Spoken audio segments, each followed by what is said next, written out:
Hello? Your Health is Calling, where holistic health meets practical solutions for your well-being.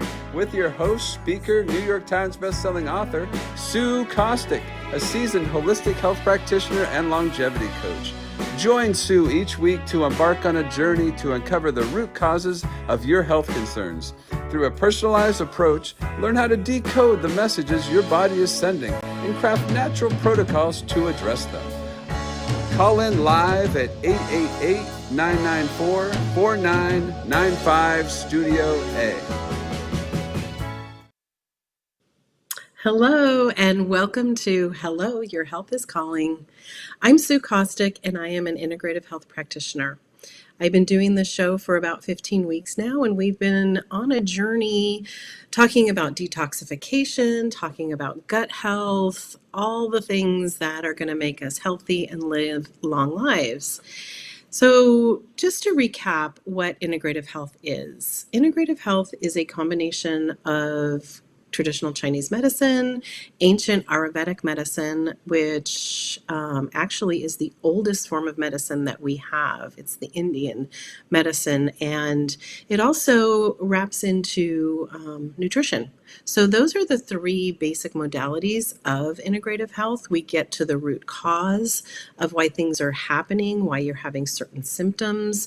We do this through functional lab testing, which identifies a deep dive into your blood work or into urine samples or spit to determine what is going on. You can't figure it out just by having a conversation. We have to get into some lab work. And so that's what integrative health is. It's really a deep dive of root cause. How do we eliminate the root cause? Not just putting a Band-Aid on it, as in conventional medicine. It's how do we actually get rid of it so that you don't have the symptoms. So for the last few weeks, we've been talking about gut health and we've been talking about detoxification and how important that is to your overall health. And I'm super excited today because I have a guest. She's my dear friend, and she is a different type of healer. So when we talk about integrative health, not only are we talking about the inside of our body, but we're also talking about our mind. We went through the emotional part of detoxification a few weeks ago, and the modalities that Marci incorporates into the healing process are equally as important as the actual gut health and detoxification as well. So I want to introduce her, and I have to read off my phone because her credentials are impressive and I don't want to mess this up. So Marci Stypinski, she is a dear friend of mine. She has a Master of Science in Physical Therapy.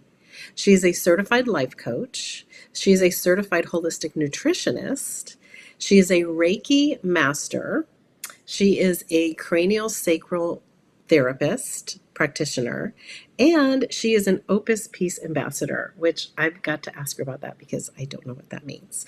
So let's bring Marci on, and we are going to spend the rest of our time talking about what she does, how effectual it is in our overall healing and health.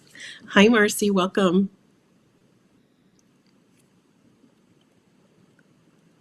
Okay, hold on one second, Marci, because I can't hear you. So I just want to make sure that the audience can hear you as well. Can you hear me? Yes, great. Okay. Now we can. So welcome again. Thank you again. I am honored and humbled to be a part of this. You and I met a couple of years ago, and our mindset and our beliefs are so similar, even though they're so different. And I'm honored to be here. So thank you for inviting me. So let's take a dive into the different modalities that you practice. Now, physical therapy is one thing, and it's very much conventional, in my opinion. I may be completely wrong, but if I understand things, physical therapy is basically, the most conventional thing that people do to get back on track. Now, when you're talking about healing internally, I feel like that's when the Reiki, the holistic nutrition, the craniosacral therapy comes in as well. So why don't you tell us a little bit about, the different modalities and why they're so important to the overall healing process? Absolutely. So when I first graduated, I became a physical therapist in 92. I always wanted to help people. But what I found was it's so Western, it's so for physical therapy, treating the symptoms and not necessarily being involved in the diagnostic, even though I was knowledgeable to diagnose. I'm not allowed to diagnose as a physical therapist in my state. So I was just treating the symptoms. And then as I grew, I realized that there's such a huge connection between the mind, spirit, and body, and not just the body. And that in order to have that circle complete, we need to work on all of those three parts: the mind, the spirit, and the body. So as I continue, and I still do home care physical therapy now with the geriatric population that I've learned so much from, right? With age comes wisdom. I realized that there was so much more to it. So initially, I became a Reiki master because that was always something I wanted to do. So more towards the Eastern holistic treatment. And then I became a life coach because I felt it was important to work on the mindset of other people and help them, and I would grow as well.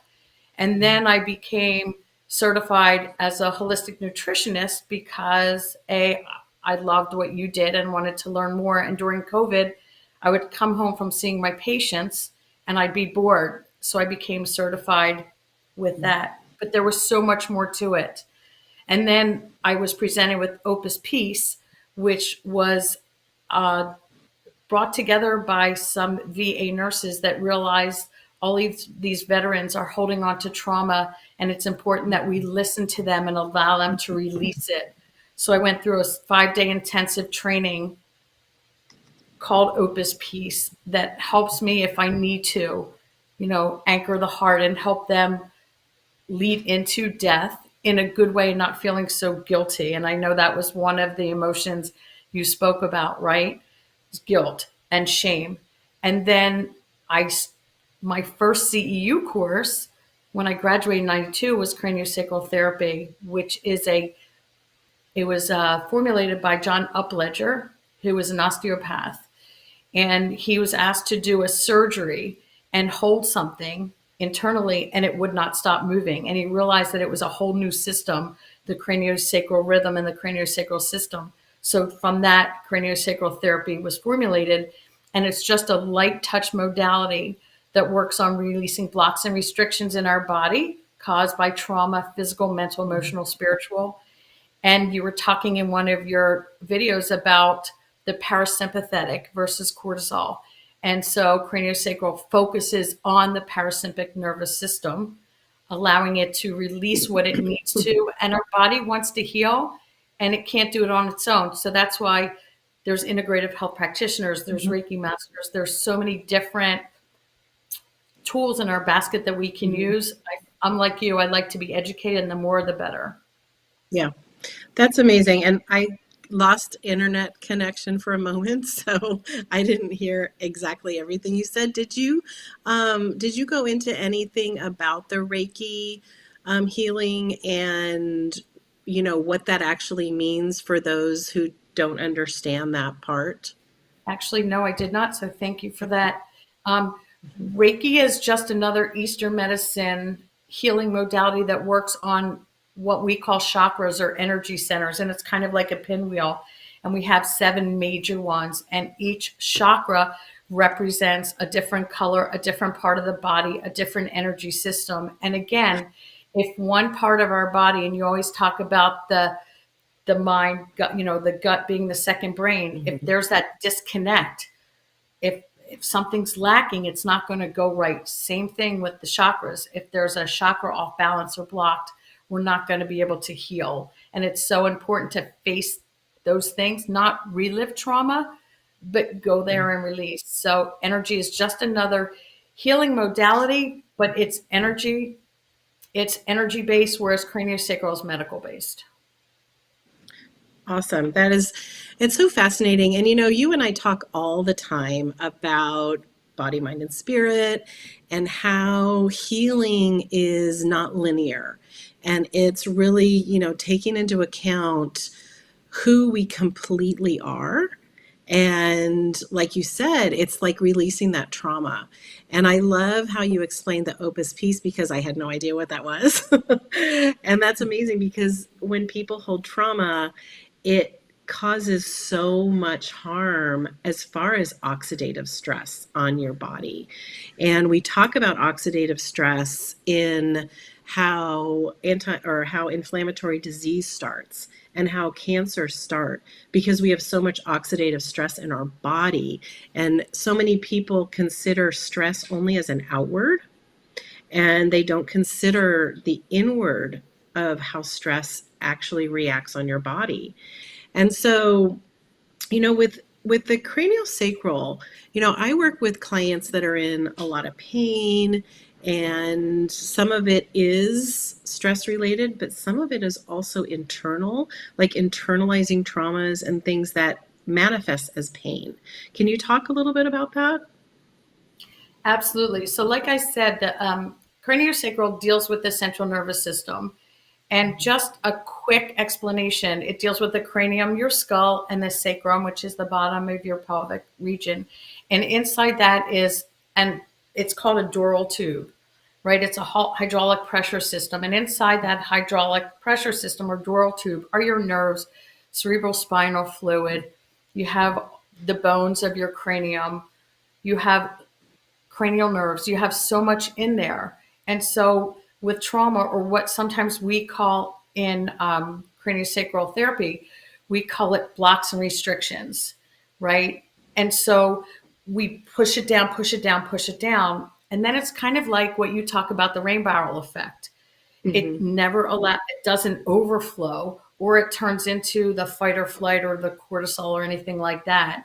And so it's so medically related because a lot of people that I work with have vertigo or have hearing issues, that have tried Western medicine, normal ENTs or PCPs or any of those physicians that don't get to the root. And when I'm working with someone, I'm not the all knowing. It is spiritually getting in touch with my inner wisdom and inner physician, connecting with their inner wisdom and inner physician. And so their body's telling my inner wisdom and physician where they need to work and what needs to be done. So I have two women that I'm working with that have had earring issues. And one session, the woman came in and said, I woke up, my alarm clock was so loud and the TV was so loud. It's never been like that. And it's because the body released those blocks and restrictions. And if you think of a scuba diving suit and it's all twisted, it doesn't feel good. And once you align it, everything flows properly. So that's where craniosacral, and that's where I'm working with people. We also deal with, I don't, but newborns, because if you think of Mm-hmm. the body and when the baby's born, the skull is compressed and then it explodes, and that pressure causes issues, right? So I can work on intentionally realigning the bones and the sutures so they're not so tight, so that it allows movement, because our body is one, but it shouldn't be all tight and wound up. Mm-hmm. That is so interesting. I never thought about that. You think about the birthing process, and we're going to probably jump down a rabbit hole right now, but that's okay. There's specific reasons for every process in that natural birthing process, but the skull is so soft and it does get misshapen. And there's a lot of babies that you see wearing helmets to reshape, and so much more ear infections and inner ear issues. Now, do you think that that could be an issue of the birthing process where things Oh, just don't absolutely. quite get back to where they're supposed to be? Well, if you think of all the lobes of the brain, the frontal, occipital, the Mm-hmm. parietal, all of those temporal, they all get pushed together. And when you think of that, you also have the mandible and the palatine and all the other bones of your face. So everything gets squished together. And sometimes it just doesn't want to release, right? Mm-hmm. And so I know a lot of my craniosacral friends are working with tongue tie and Mm-hmm. high palates babies that have a hard time suckling, nursing, and they allow the babies or their bodies to reset, and it helps with that. So absolutely 1,000%. That's amazing. And I think that the world is getting more on the bandwagon of more of a natural, holistic health versus so much Western. And it would be great. There's so many kids that, they end up getting tubes in their ears and things that are so unnecessary, that will cause problems later in life. We talk about longevity and we talk about aging gracefully and everything, but when our children are put into circumstances and more Western modalities that involve drugs, involve different kinds of surgeries. I don't want to step on toes and make anybody, feel offended or anything, but it's really something to start considering when you're thinking about, just the different things that our younger population are having to go through. Absolutely. Let's shift gears a little bit and talk about the whole nutrition process, because you and I have had lots and lots of conversations. And in fact, you personally have gone through a couple of protocols with me. Absolutely. And just how rebalancing your gut and getting that gut-brain connection back together. How has that worked for you personally? Well, I think it was a month or two ago I did the 7-day detox, and I know we spoke about that. And it really, after the 7 days, the first couple of days, and I told you were tough. Some of them I had headaches, and that was to be expected with detoxing. And afterwards, you just feel lighter. You feel your mind is more focused. Of course, I felt less bloated, but I felt more whole. I felt more healthy. Right. And I think that's so important for our body, because our bodies, we were born that way. We were born healthy. And there are toxins in the world that we can't, the environment, when we walk outside, we have nothing to do with it. But there's so many ways that we can work on detoxifying our body or keeping it as clean as we can, because we have control. I always tell my patients, they're geriatrics who have diabetes or who have cardiac issues or have cancer, I always bring in holistic nutrition. I'm really not allowed to talk about it as a holistic nutritionist, but it's so important. The anti-inflammatory foods, the water, your hydration, not having processed foods. And the sad thing is, with the geriatric population on such fixed incomes, they have a can of soup or ramen noodles or whatever, sadly. But at least I find, for me, and I'm sure you feel the same way, education is key, and that's what we're here to do, right? Yeah, exactly. And I love that you pass that along, because it's never too late to start. And, we have seen, there's study after study of people in the geriatric ages making just slight changes. And it just prolongs their life and it prolongs their well-being. If you're in your 60s, 70s, or 80s, and all of a sudden you're starting to feel some aches and pains, and you're told it's because you're getting old, we're not meant to be, shut-ins and not be active. I don't know, this again is probably outside of the borders, but, at the Republican National Convention, there was a World War II veteran speaking. He was 98 years old. He walked up on stage by himself. He read, didn't go by the teleprompter, but he read his own notes, and he spoke very eloquently. And I would love to sit down with him and say, hey, what'd you do when you were 50? Yes. But it's possible. It is really possible to live a very long, healthy, active life. And there are so many prime examples of it. He's not the only one. There's people that are centurions that are walking marathons. It's really incredible. And I think, all the modalities that you work with, Marci, are just so integral to all of that. And I'd like to give you a little pitch too, because I know there's going to be people in your area viewing. And so, Marci is in Pennsylvania. I am in Arizona. Well, today I'm in California, but so we are literally across the country from each other. But I know that there's people that are gonna hear you. And so, how would people get in touch with you? So I started a business a couple years ago, and it's Find Your Joy, because I really believe that we all have the opportunity to find our joy, mind, spirit, body. I just as an aside, I believe that happiness, people want to be happy, but that's external things that make them happy. My friends, my family, my business. But I find joy is from within. And when we are happy with ourselves, mind, spirit, and body, there is nothing better. So my business is called Find Your Joy. There is a Facebook page. I think it's Find Your Joy or Find Your Joy with Marci with an I.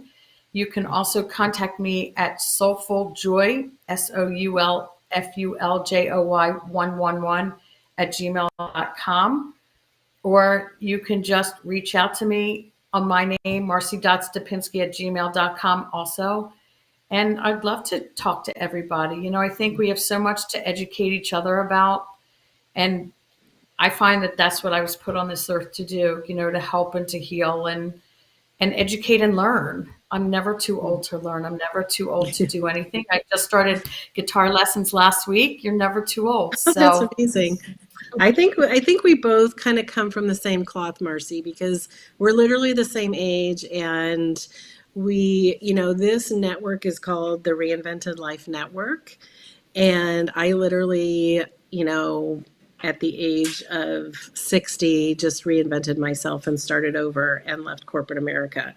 And it's possible. And, the more you understand that there are no boundaries and failure is not bad, failure is learning, and that, life doesn't stop at a certain age.